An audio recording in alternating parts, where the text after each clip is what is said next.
You hear the word company thrown around every single day, but have you ever stopped to think about what it really is? I mean, it's not just a logo or a building. It's actually one of the most powerful legal inventions in all of history. And today, we're going to pull back the curtain and see exactly how this whole thing works. So picture this. You've got a fantastic idea for a business. You're ready to go. But then that little voice in your head starts whispering, what if it fails? What if you lose everything? That fear of risking your personal savings, your car, even your house, it's a real dream killer. Well, what if I told you there's a brilliant legal invention that was literally designed to solve that exact problem?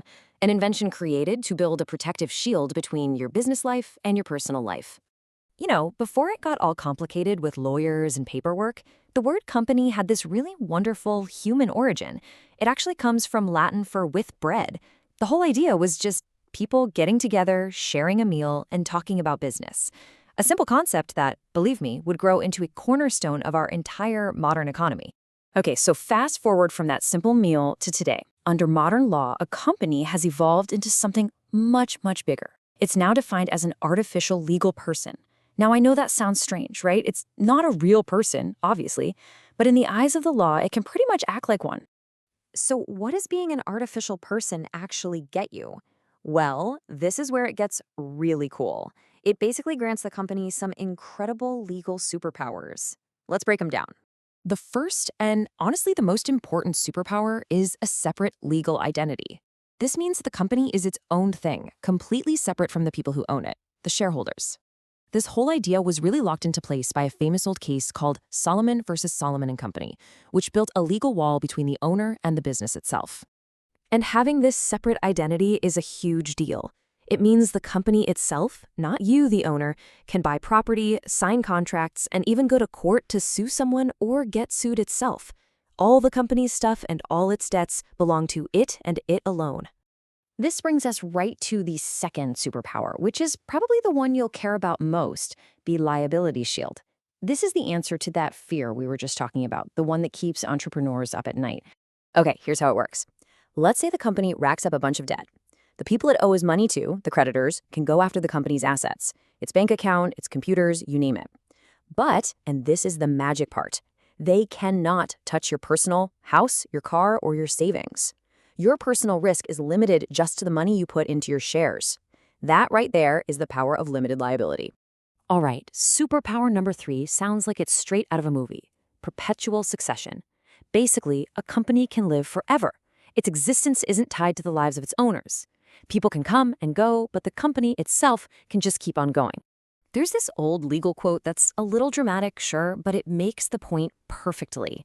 Even if every single person in a company vanished in an instant, the company, as a legal entity, would still exist because it was created by the law. Only the law can destroy it.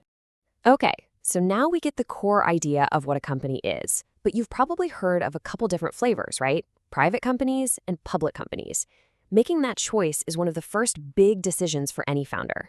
So the main differences really just boil down to shares and size. With a private company, you can control who owns the shares, and you're not allowed to sell them to the general public. A public company, on the other hand, can sell its shares on a stock market to literally anyone, and there's no limit to how many owners it can have. For a private company, there's a key number you just have to remember: 50. That's it. Under the law, that's the maximum number of members it can have. Now, that doesn't include any employees who also own shares, but for everyone else, 50 is the limit. It's a really important distinction. So, how do you actually make one of these artificial legal persons? Well, you can't just declare it. It takes a formal, official process with the government called incorporation. The process involves creating a couple of key documents: the memorandum, which is like the company's mission statement, and the articles, which are its internal rulebook. You file those with the official registrar, and if everything checks out, you get a certificate of incorporation. That piece of paper is basically the company's official birth certificate. So this legal shield is an incredible tool. It's a game changer. But what happens when someone tries to use that shield to hide and do something wrong?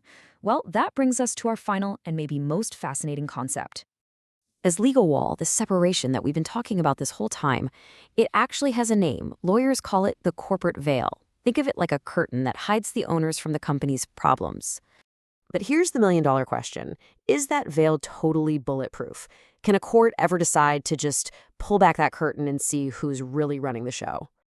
And the answer is a huge, definite yes. In some exceptional cases, like if there's fraud involved, the courts can lift the corporate veil. They can just ignore the shield and hold the owners personally responsible. It's a super important reminder that this incredible legal protection is a privilege, not an absolute right. So, when you boil it all down, a company is so much more than a business. It's this brilliant legal tool that fuels growth by giving people the confidence to take risks. But that protection comes with responsibility. It's a delicate balance, really, between encouraging new ideas and demanding accountability. And that balance is what shapes the entire world of business we live in today.